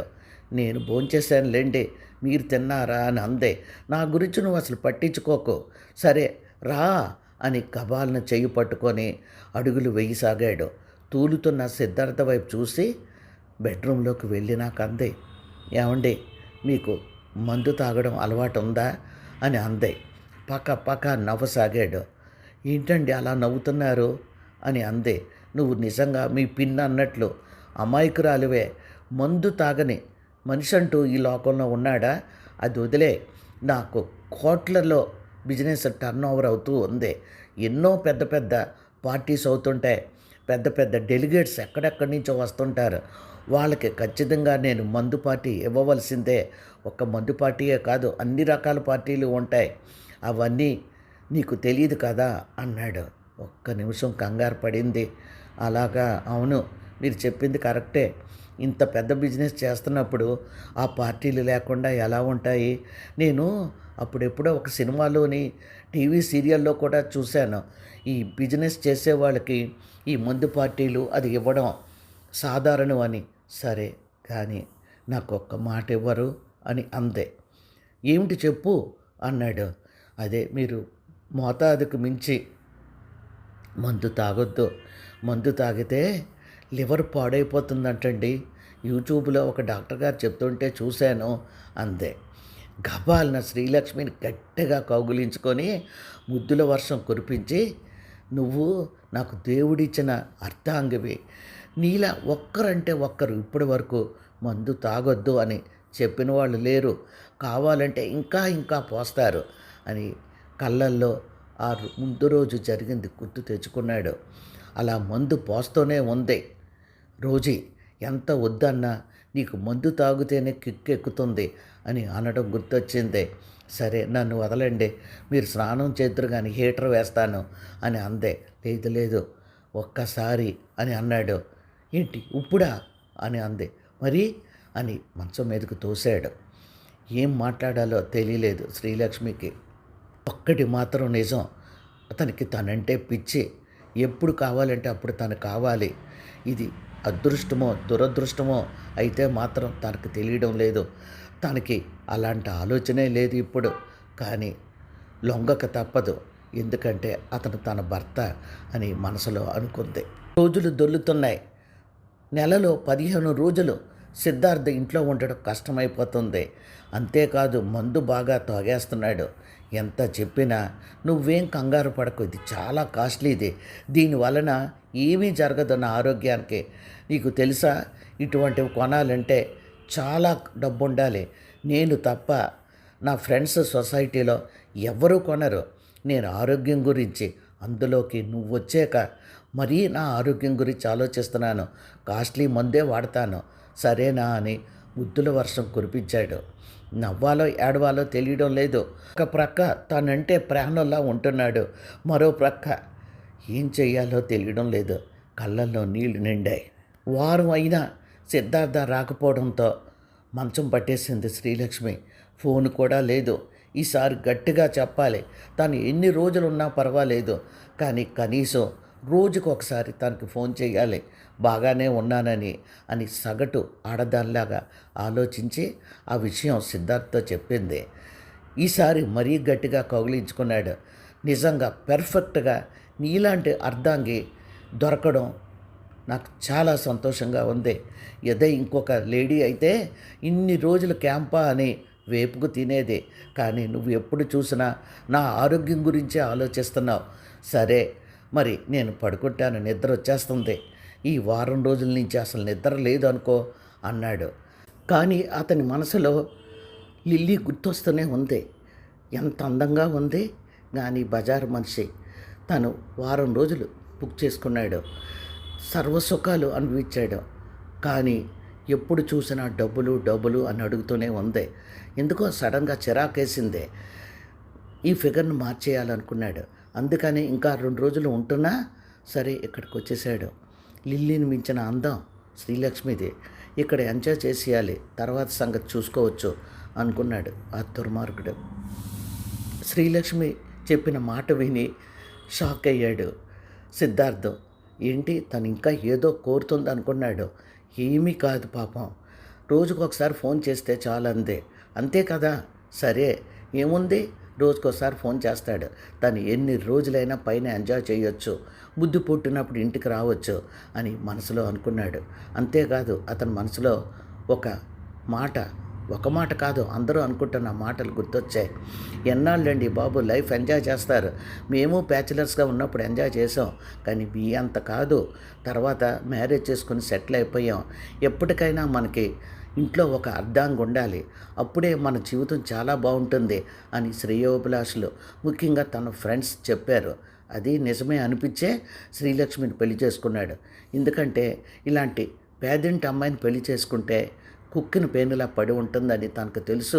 అందుకనే అంత అందగత్తిని తన భార్య చేసుకోవాలని అనుకున్నాడు. తను చాలా అదృష్టవంతుడు, ఎందుకంటే తను ఎన్ని రోజులు బయట గడిపి వచ్చినా అసలు తన ఆరోగ్యం గురించి ఆలోచిస్తుంది తప్ప వేరే ఆలోచన తనకు తెలియదు. పూర్ గర్ల్ పాపం అని తనలో తాను నవ్వుకున్నాడు సిద్ధార్థ్. మళ్ళీ క్యాంపా అని అంది కంగారుగా. అవును, ఈసారి ఎక్కువ కాదులే, 3 అంటే 3 రోజులు, చాలా అద్భుతమైన అని గబాల్ని ఏదో గుర్తొచ్చి, నాకు అర్జెంట్ చాలా మంచి వర్క్ వచ్చింది, అది టెండర్ కోసం వెళ్తున్నాను, ఆ టెండరు మనకొస్తే నేను చాలా అదృష్టవంతుడిని, ఎప్పటి నుంచో వెయిట్ చేస్తున్నాను అని మనసులో చిన్నగా నవ్వుకున్నాడు. తను ఎప్పటి నుంచో ఆ లేడీతో గడపాలనుకుంటున్నాడు, కానీ ఇన్నాళ్ళు వీలు కాలేదు. ఎవరో సెట్ చేశారు. ఈ 3 రోజులు సర్వసుఖాలు అనుభవించాలి అని మనసులో అనుకున్నాడు. ఏంటండి నన్ను ఎదురుగుండా పెట్టుకొని ఆలోచిస్తున్నారు? మీకు ఒక్కటే నేను చెప్పేది, మీరు మందు మాత్రం ఎక్కువ తాగొద్దు, మీ ఆరోగ్యం పాడైపోతుంది, సరేనా? అన్నట్లు మీరు డ్రైవర్ని ఉంచుకోవడం లేదేమిటి ఈ మధ్యన? నా కోసం అని ఇంటి దగ్గర వదిలేస్తున్నానా అని అంటారు. ఎంత మాత్రం నాకు డ్రైవర్ అక్కర్లేదండి, ఎందుకంటే నేను బయటకు వెళ్ళను కదా, మీరే తీసుకొని వెళ్ళండి అని అంది. కంగారు పడ్డాడు. నాకు డ్రైవర్ ఎందుకు? అది ఎన్ని కోట్ల ఖరీదో తెలుసా కారు? ఈ ఊర్లో నాలాగా ఇద్దరు ముగ్గురికి మాత్రమే ఉంది. అలాంటి కారు వాడు డ్రైవ్ చేస్తే నాకేం కిక్ వస్తుంది?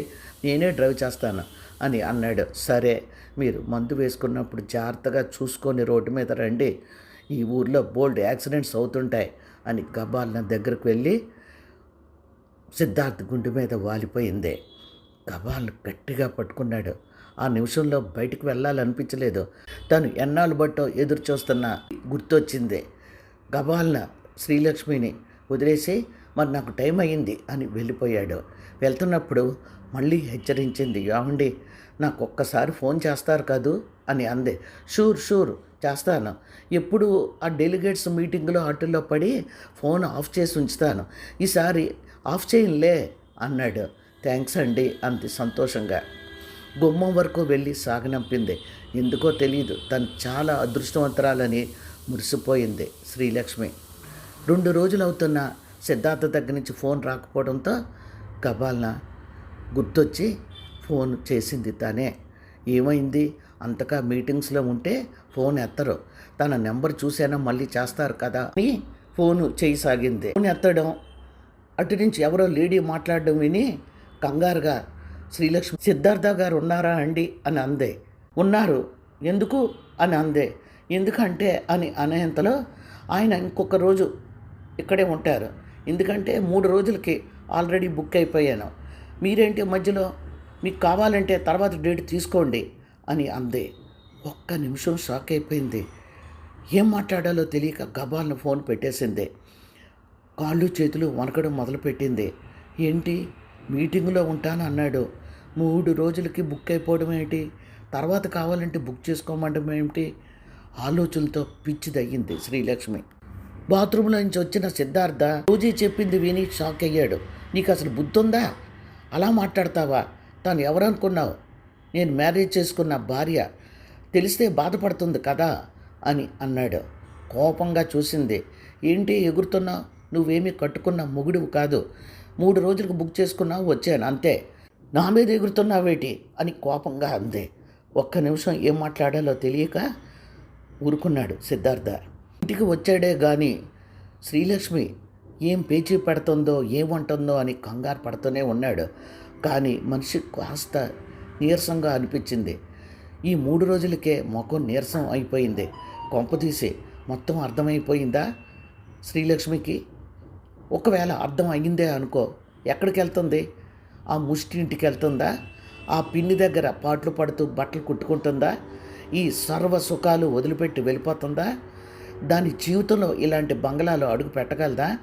ఏవేవో ఆలోచనలు సిద్ధార్థలో చోటు చేసుకున్నాయి. గదిలోకి పడుకోవడానికి వచ్చిన సిద్ధార్థ తలనొప్పుగా ఉందని కావాలని అటు తిరిగి పడుకున్నాడు. నుదుటి మీద సున్నితమైన చేతులు నొక్కడం చూసి కళ్ళు తెరిచి చూశాడు. శ్రీలక్ష్మి కనబడింది. ఎందుకు తలనొక్కుతున్నావు? నేను నీకు చెప్పలేదు కదా అన్నాడు. చెప్పాలా అండి? తలనొప్పిగా ఉందని ఇప్పటి వరకు మీరు ఎప్పుడూ అనలేదు అని తిరిగి తల నొక్కడం మొదలుపెట్టింది. థ్యాంక్ యూ అన్నాడు. అదేంటండి, భార్యకి థ్యాంక్స్ ఎవరైనా చెప్తారా అన్నట్లు అందే. ఆహా, అనుమానం నివృత్తి చేసుకోవడానికి అడుగుతుందా లేక ఇంకేదైనా విషయమా అని సిద్ధార్థ ఆలోచించేలోగానే, ఏమండి నిన్న ఫోన్ చేశాను, ఎవరో ఒక ఆవిడ ఎత్తిందే, 3 రోజులకి బుక్ అయ్యాను, కావాలంటే రేపటి నుంచి బుక్ చేసుకో అందే. అదేంటండి ఆవిడ అలాగంది అని అందే. ఏం మాట్లాడాలో తెలియలేదు. చల్లగా ఉన్న ఏసీ గదిలో కూడా చెమటలు పట్టడం ప్రారంభించాయి. అసలు ఏమని చెప్పాలి? రాస్కెల్ ఎంత డైరెక్ట్గా చెప్పేసింది. అవతల ఎవరు ఫోన్ చేశారో అని ఆలోచించకుండా, అవును, అవతల నుంచి ఒక లేడీ ఫోన్ చేసేటప్పటికి అలాగే అనుకొని ఉంటుంది అని ఆలోచించేలోగానే, సారీ అండి, మీరు ఫోన్ చేస్తానన్నారు కదా, చెయ్యలేదు, అందుకని ఫోన్ చేశాను. ఆవిడ అలా అంది ఏమిటి అని అడుగుతున్నాను అని అంది. అదా, నీకు తెలీదా శ్రీలక్ష్మి? అవును, నీకేం తెలుస్తుంది? ఫారిన్ డెలిగేట్స్ వచ్చారు అన్నాను కదా, అటువంటప్పుడు ఇక్కడ నా దగ్గర ఉన్న పిఎస్ ఉన్నారు చూడు, వాళ్ళు ఎందుకు పనికిరారు, సరిగా డీల్ చేయలేరు. అందుకని నేను చాలా డబ్బు ఇచ్చి ఒక లేడీని ఆ 3 రోజులు నా పిఏగా పెట్టుకున్నాను. దానికి చాలా ఫోజ్ ఎక్కువ. అందుకని అలా అందే. ఎందుకంటే అది ఉండేది 3 రోజులే కదా! కావాలంటే రేపు నుంచి మీరు చేసుకోండి అని ఉంటుంది. అంతే, అంతే. అదే అవుతుంది అన్నాడు. ఆహా! అలాగా? అసలు నాకేమీ అర్థం కాలేదండి. ఆవిడ అలా అనేటప్పటికి. కానీ నాకు కంగారొచ్చేసింది. అంతేకాదు మీరు మాట్లాడలేదు కదా! ఏంటో ఈ మధ్యన మీరు క్యాంప్ వెళ్తున్నా నేను ఉండలేకపోతున్నానండి. ఏమనుకోనంటే మీరు, నేను కూడా క్యాంప్‌కొస్తానండి. మీ పనులు మీరు చూసుకోండి. నేను రూమ్‌లోనే ఉంటాను అని అంది. గబాల్న లేచి కూర్చున్నాడు. అర్థమైపోయింది. దీనికి అనుమానం వచ్చిందా? లేక పిచ్చిగా తన్ను ప్రేమించేస్తూ నన్ను విడిచిపెట్టి ఉండలేక అలా అందా? ఏది ఏమైనా దీన్ని మళ్ళా మామూలు మనిషిని చేసి ఈ ఇంట్లోనే పడి ఉండేటట్లు చేయాలి. అందుకే కదా తను పెళ్లి చేసుకున్నాడు. తన యాక్టివిటీస్‌కి తను అడ్డొస్తే ఎలా సహిస్తాడు అని అనుకుని, పిచ్చి శ్రీలక్ష్మి, ఈసారి నిన్ను వదిలి వెళ్ళనులే. ఒకవేళ వదిలి వెళ్ళవలసి వచ్చినా ఒక పని చేస్తాను. మీ పిన్నాలింట్లో నిన్ను వదిలేస్తాను. అక్కడే ఉండు. రిటర్న్‌లో నిన్ను తీసుకొస్తాను. ఒంటరిగా ఫీల్ అవుతున్నట్లున్నావు అని అన్నాడు. ఏవండీ, అక్కడికెందుకండి? ఇక్కడే ఉంటాను. ఎందుకంటే మీరు వస్తారని ప్రతిరోజు ఆశగా ఎదురు చూస్తూ ఉండడంలో సంతోషం ఉంది. ఎందుకంటే మీరు రాగానే నా మనసంతా సంతోషంతో నిండిపోతుంది. సిగ్గు విడిచి చెప్తున్నాను. గబాల్న వచ్చి మిమ్మల్ని కౌగిలించుకోవాలనిపిస్తుంది అని అంది. ఒక్క నిమిషం ఆశ్చర్యపోయాడు సిద్ధార్థ. బాబోయ్, ఇది తెగ ప్రేమించేస్తుంది తనని అని మనసులో నవ్వుకున్నాడు సిద్ధార్థ. రోజులు దొర్లుతున్నాయి. సిద్ధార్థ స్నానం చేయడానికని వెళ్ళాడు. బెడ్రూమ్లోని సిద్ధార్థకు కావలసిన బట్టలన్నీ సర్దుతుంది. ఫోన్ వచ్చింది. ఎప్పుడు భర్త ఫోను తను లిఫ్ట్ చేయదు. ఆచి తూచి మాత్రమే ఫోన్ లిఫ్ట్ చేస్తూ ఉంటుంది. కానీ ఫోను అలా మ్రోగుతూనే ఉంది. సిద్ధార్థ అప్పుడే బాత్రూంలో నుంచి రాడు. ఏదైనా అర్జెంట్ ఫోన్ ఏమో అని ఫోన్ ఎత్తింది. హాయ్ సిద్ధు, నేను రోజీని. ఏంటో తెలీదు, నిన్ను నేను మర్చిపోలేకపోతున్నాను. నేను అందరికన్నా ఎక్కువ మనీ తీసుకుంటానని నాకు తెలుసు. కానీ వాళ్ళందరూ కూడా నాకు ఎంత డబ్బు ఇచ్చినా సరే వాళ్ళెవ్వరూ కూడా నాకు నచ్చలేదనే చెప్పాలి. నువ్వు నాకు బాగా నచ్చేసావు సిద్ధు. నేను మర్చిపోలేకపోతున్నాను. అందుకనే మొన్నట్లాగా నువ్వు అంత హై మనీ పే చేయక్కర్లేదు. నీకెంత ఇవ్వాలనుకుంటే అంత ఇవ్వు. నేను ఖాళీగానే ఉన్నాను. మరి నన్ను బుక్ చేసుకుంటావు కదూ ప్లీజ్ అని రోజీ అనడం చూసి షాక్ అయిపోయింది శ్రీలక్ష్మి. చేతిలో ఫోను వాళ్ళ కిందకి జారిపోయింది. ఏంటి, రోజీ ఎవరో కోరుండి ఫోన్ చేసి తనని బుక్ చేసుకోమని అడుగుతుంది. చాచా చాచా కాదు, ఇంత నీచమైనోడా సిద్ధార్థ. ఇప్పుడు క్లారిటీ వచ్చేసింది. అంటే తను ఇలా బయటకు వెళ్తున్నది ఇలా అమ్మాయిలతో గడపడానిక? అసలు ఇతను మనిషేనా? మనిషి పుట్టిన మృగమా? ఏంటిది ఇంత చండాలంగా, ఇంత అసహ్యంగా ఇలాంటి వాడు తన మెడలో తాళి కట్టాడా? అటువంటి దుర్మార్గుడితో తను కాపురం చేస్తుందా? అంటే ఇన్నాళ్ళు క్యాంప్స్ అని చెప్పి వెళుతున్నదంతా ఇటువంటి వాళ్ళతో గడిపి రావడానికా? అందుకే కాబోలు ఇంట్లో చిట్టమ్మ తనని చూసి తెగ జాలి పడిపోతూ ఉంటుంది. అమ్మ, నువ్వు ఎదురు చూడకమ్మా, వెళ్ళి పడుకో, బంగారు తల్లివి, ఇంటికి వచ్చావు అని అంటూ ఉంటుంది. ఎందుకు అలా అంటుంది అని అనుకుంది. కానీ తన మీద జాలి పడుతుంది అన్నమాట. కళ్ళ నిండా నీళ్లు నిండాయి. ఒక్క నిమిషం అక్కడ ఉండలేకపోయింది. గబగబా రూములోంచి బయటకు వచ్చేసింది. తను ఇప్పుడు ఏం చేయాలి? ఇప్పుడు తను ఏమీ తెలియనట్లు పడి ఉండడమా? దానికన్నా చచ్చిపోవడం బెటర్ కదా. కానీ ఇటువంటి వ్యక్తిని తను ఎలా ఎదుర్కోగలదో, ఒకవేళ తన మనసులో అసహ్యాన్ని అన్నీ బయట పెడదామన్నా కాలి కింద చెప్పుల నొక్కి పారేస్తాడేమో. లేదంటే తన ప్రాణాలే తీసేయవచ్చు. లేదంటే నువ్వు ఆఫ్టర్ ఆల్ ఎందుకు పనికిరాని పేదరాలువి, నాకు ఎదురు తిరిగి మాట్లాడుతున్నావా, నీకేం తక్కువ చేశాను అని అతని వ్యూలో ఆలోచించి తన మీద అటాక్ చేయొచ్చు, ఏదైనా చెయ్యొచ్చు. అసలు తను ఇటువంటి విషయాన్ని అడగడం ఏమిటి? ఇదేమన్నా మామూలు విషయమా అడగడానికి? అతను అడిగినా మారతాడని గ్యారంటీ ఏ కొసానా లేదు. ఎందుకంటే మ్యారేజ్ అయిన కొత్తలో 10 రోజులు తనని విడిచిపెట్టి బయట ప్రపంచాన్ని చూడలేదు. తన మోజు తీరింది, తనని అనుభవించాడు. తర్వాత మెల్లమెల్లగా క్యాంప్స్ అంటూ వెళ్ళడం ప్రారంభించాడు. తనకి అనుమానం వస్తూనే ఉంది, కానీ చచా అని తన మనసుని సరిపెట్టుకుంది. ఈ మధ్యనే రోజీ ఫోన్ ఎత్తి అన్న మాటలు వింటుంటే ఏదో అనుమానం తనలో బయలుదేరింది, కానీ అనుమానాన్ని ఆదిలోనే తుంచేసింది. ఇటువంటి వ్యక్తితో తను చస్తే బ్రతకలేదు. ఇంట్లో ఉన్నా సరే, మెడలో పసుపు తాడు పడినా సరే, వాళ్ళకి తనకి తేడా ఏమిటి? వాళ్ళు ఎప్పటికప్పుడు డబ్బులు వసూలు చేసి అతని పక్కలో పడుకుంటున్నారు. తను పెర్మనెంట్గా తనని కొనేసి తన పక్కలోకి కావలసి వచ్చినప్పుడు పడుకోబెట్టుకుంటున్నాడు. దీని బదులు చచ్చిపోవడం బెటర్ కదా. ఇలా నిత్యం చస్తూ బ్రతికే కన్నా ఒక్కసారి ప్రాణాలు తీసుకుంటే ఏ బాధ ఉండదు. తను తను చాలా దురదృష్ట జాతకురాలు. నాన్న పాపం అన్నారు, నీకు బంగారం లాంటి భర్త దొరుకుతాడమ్మా అని. అవి మామూలు మాటలు నాన్న, ఏ మనిషి అయినా అంటారు అలాంటి మాటలు. కానీ నాకు విధి ఇలా రాసిపెట్టి ఉంది, ఇటువంటి నికృష్టుడితో నాకు పెళ్ళయింది అని కన్నీరు మున్నీరుగా గదిలో కూర్చొని ఏడవసాగింది. ఆ గదిలోకి తను ఎప్పుడూ రాలేదు. అది హోమ్ థియేటర్ అంట. తనని చూడమని అందులో అరేంజ్ చేశాడు. కానీ తనకు అసలు ఆ హోమ్ థియేటర్లోకి వెళ్ళాలనిపించలేదు. కానీ ఇలా ఏడవడానికి పనికొచ్చింది అని ఏడవసాగింది శ్రీలక్ష్మి.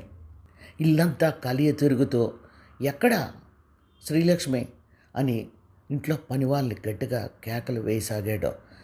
ఏమో సార్, మీ రూమ్లోకి రావడమే చూసాం, తర్వాత చూడలేదు అన్నారు. నోరు మూసుకొని ఇల్లంతా వెతకండి, పెద్దిల్లు కదా, మేడ మీద కానీ పైన టెర్రస్లో కానీ ఎక్కడికైనా వెళ్ళిందేమో అని అన్నాడు సిద్ధార్థ. లేదు సార్, అమ్మగారు హాలులోకి వస్తే వస్తారు, లేదంటే బెడ్రూమ్లోకి వెళ్ళిపోతారు. అప్పుడప్పుడు వంటింట్లోకి వచ్చి సరదాగా నేను వండుతాను అని వండుతుంటారు. ఈ 3 ప్లేసులు తప్ప ఎక్కడికి వెళ్ళరండి అంది చిట్టమ్మ. నోరు ముయ్యి, ముందు వెతుకు అన్నాడు. ఏదో అనుమానం వచ్చి గబగబా అడుగులు థియేటర్ రూమ్ వైపు నడిచాడు. థియేటర్ రూము చీకటిగా ఉంది. లైట్ వేశాడు. చీకట్లో కూర్చొని ఉంది. అప్పటికే కళ్ళు ఏడ్చి ఏడ్చి నీళ్లు కారిపోవడం తగ్గిపోయాయి. కళ్ళు ఉబ్బిపోయి ఉన్నాయి. అలా ఉన్న శ్రీలక్ష్మిని చూసి షాక్ అయ్యాడు. ఏంటి అలా ఉన్నావు అన్నాడు. మాట్లాడలేదు శ్రీలక్ష్మి. నిన్నే ఇక్కడికి వచ్చి చీకట్లో కూర్చున్నావేమిటి? కొత్త సినిమా ఏదైనా చూడాలనిపించిందా అని అన్నాడు. కొత్త సినిమా కొత్త సినిమా నాకెందుకండి, నాకు పాత సినిమాలే ఇష్టం, అవి కూడా ఇప్పుడు చూడాలని అనిపించడం లేదు అని అంది. మరి అలాంటప్పుడు ఇక్కడికి ఎందుకు వచ్చావు అన్నాడు కాస్త కోపంగానే. ఎందుకు అంటే ఏమో నాకు తెలీదు, అలా వచ్చేసాను అంది. చాలా ఆశ్చర్యంగా ఉంది. సరే నేను బయటకు వెళ్తున్నాను అని గబగబా బయటకు వెళ్ళిపోయాడు. అర్థమైంది శ్రీలక్ష్మికి. తన మీద మోజు తగ్గుతూ వచ్చింది. లేకపోతే తనని ఒక్క నిమిషం విడిచిపెట్టడు. తనని అంటు పెట్టుకొని కౌగిలించుకొని తన కౌగిలిలో బంధించి ఏవేవో పిచ్చి మాటలు ఆడేవాడు. కానీ ఇప్పుడు సరాసరి బయటకు అడుగులు వేశాడు కొంచెం కోపంగానే. ఇప్పుడు తను ఏం చెయ్యాలి? చస్తూ రోజు బ్రతకడమా? పోనీ ఎలాగో అలాగ బ్రతకొచ్చు. ఏమీ తెలియనట్లు తనని ఆక్రమించుకోవాలని చూస్తున్నప్పుడు తను ఏ ముఖం పెట్టుకొని అతనితో గడపగలదు? అలా గడిపే బదులు చచ్చిపోవడం బెటరు. తనకి వాళ్ళకి తేడా ఎంత చూసినా కనబడటం లేదు. ఒకే ఒక్క తేడా కనబడుతుంది. మెడలో పసుపు తాడు వేశాడు. పసుపు తాడు వేసి తనని బంధించి ఇక్కడ పడేశాడు. పశువుల మెడలో ఎక్కడికి పారిపోకుండా పలుపు తాడు వేస్తారు. కొన్ని సమస్యలకి పరిష్కారం ఎంత ఆలోచించినా దొరకవు. కానీ తన జీవిత సమస్యకి పరిష్కారం వెంటనే దొరికేసింది. పరిష్కారం దొరికిన తను ఎందుకు ఇక్కడ ఉన్నట్లు గుండె బరువెక్కింది. లేవబోయింది కానీ లేవలేకపోతుంది. అక్కడే సోఫాలోనే వెనక్కి జారబడి కళ్ళు మూసుకుంది. కళ్ళంటే మూసుకుంది కానీ కళ్ళలో నుండి నీళ్లు చెంపల మీదుగా జారుతూనే ఉన్నాయి. గట్టి నిర్ణయానికి వచ్చిన దానిలాగా అక్కడి నుంచి గబాలన లేచి నిలబడింది. హాల్లో ఎవరితోటో ఫోన్లో మాట్లాడుతూ అటు ఇటు తిరుగుతున్నాడు. ఈ మనిషికి తను కంట పడకూడదు. ఎందుకో తెలీదు, వాడిని చూస్తుంటే అసహ్యం వేస్తుంది. పాపం కుక్కలు ఇంగిలి బితుకులు పడేసిన తోక ఊపుకుంటూ తింటాయి. కానీ తను మనిషి కదా, ఆ పని చేయలేదు. ఫోనులో హుషారుగా నవ్వుతూ మాట్లాడుతున్న అతని మాటలకు షాక్ అయ్యింది శ్రీలక్ష్మి. తనకి శక్తి లేదు కానీ ఎక్కడైనా కత్తి దొరికితే బాగుండు. ఇటువంటి నీచుణ్ణి ముక్కలు ముక్కలుగా నరికేయాలి. మీరు ఫోన్లో నైట్కి నేను అక్కడే ఉంటాను, ఈ రాత్రంతా ఫుల్ ఎంజాయ్ చేద్దాం అని అంటుంటే అవతల నుంచి ఏమన్నారో తెలియదు. నన్ను ఏమైనా అంటుందా? అంత సీన్ లేదు. నేను కూర్చోమంటే కూర్చుంటుంది, నిలబడమంటే నిలబడుతుంది. Poor girl. పెళ్లిలో దాని అందం చూసి పడిపోయాను. ఓకే, దాని పిన్నికి 10 లక్షలు ఇచ్చి మరీ దీన్ని పెళ్లి చేసుకున్నాను. భార్యాస్థానంలో అలా పడి ఉంటుంది. నా ఎంజాయ్మెంట్స్ ఏవి ఆగవు అని అన్నారు. ఇన్నాళ్ళు మా పిన్ని పెట్టే పాటలు చూసి అందరూ నన్ను పూర్ గర్ల్ అంటే బాధపడలేదు. కానీ ఇప్పుడు చాలా బాధ అనిపించింది. నేను పూర్ గర్ల్ని అయినా నాకు మనసుంది. పెళ్ళైన మరుక్షణం నుంచి నా గుండెలో మిమ్మల్ని దేవుడి కింద కొలుస్తున్నాను. ఎందుకంటే ఒక పేదింటి అమ్మాయిని పెళ్లి చేసుకున్నారని. కానీ మీరు నాకు భార్యాస్థానం ఇవ్వలేదు. మీలాంటి గొప్ప వాళ్ళకి ఇంటికి కుక్క ఉండడం ఎంత ప్రెస్టేజో, భార్య ఉండడం కూడా అంతే అవసరం అని తెలుసుకున్నాను. నేను వెళ్ళిపోతున్నాను, కనబడినంత దూరం వెళ్ళిపోతున్నాను అన్నట్లు మీ విశాల హృదయం చూపించి మా పిన్నికి 10 లక్షలో 20 లక్షలో ఇచ్చారు కదా, వెంటనే మా పిన్ని దగ్గరికి వెళ్ళి ఆ డబ్బులు తీసుకోండి. ఎందుకంటే మీరు క్యాంపులు వెళ్ళినప్పుడు ఆ డబ్బులు పనికొస్తాయి. మీకు ఎన్ని కోట్లైనా ఉండొచ్చు, మీకు క్యాంపులకి వెళ్ళడం అలవాటే కదా, ఒక్కసారికైనా పనికొస్తాయి అనుకుంటున్నాను. ఇంకా ఎక్కువ రేటేమో నాకు తెలియదు. చాలా సంతోషం. నా రేటు మీరు నిర్ణయించి మా పిన్నికి ఇచ్చినందుకు నా శరీరం మలినం అయిపోయినందుకు చచ్చిపోవాలనిపిస్తుంది. ఏది నా చేతుల్లో లేదు కానీ చనిపోవడం మటుకు నా చేతుల్లోనే ఉంది కదా. ఆత్మహత్య చేసుకోవడం నేరం అని, పాపం అని నాకు తెలుసు. నేను మనిషిగానే ఇన్నాళ్ళు బ్రతికాను. ఎంత నేను పూర్ గర్ల్ని అయినా నాకంటూ కొన్ని విలువలు ఉన్నాయి. విలువలు లేని మనిషి బ్రతికితే ఏమిటి, బ్రతకకపోతే ఏమిటి అని నా అభిప్రాయం. ఒకవేళ నా మనసు మారి బ్రతకాలి, ఈ జీవితాన్ని నాలాంటి పేదలకు ఏదో ఒక సేవ చేసుకుంటూ బ్రతకాలని నేను అనుకుంటే తప్పకుండా బ్రతుకుతాను. కానీ ఈ ప్రపంచంలో మీలాంటి వాళ్ళకి, మా పిన్ని లాంటి వాళ్ళకి ఎప్పటికీ కనిపించను. మీ అందరికీ కనబడనంత దూరం వెళ్ళిపోవాలని అనుకుంటున్నాను అని ఉత్తరం రాసి బెడ్రూమ్లో పెట్టి బయటకు అడుగులు వేసింది. క్యాంపు నుండి వచ్చాక చూసుకుంటాడు అని నిర్లిప్తంగా నవ్వుకుంది శ్రీలక్ష్మి.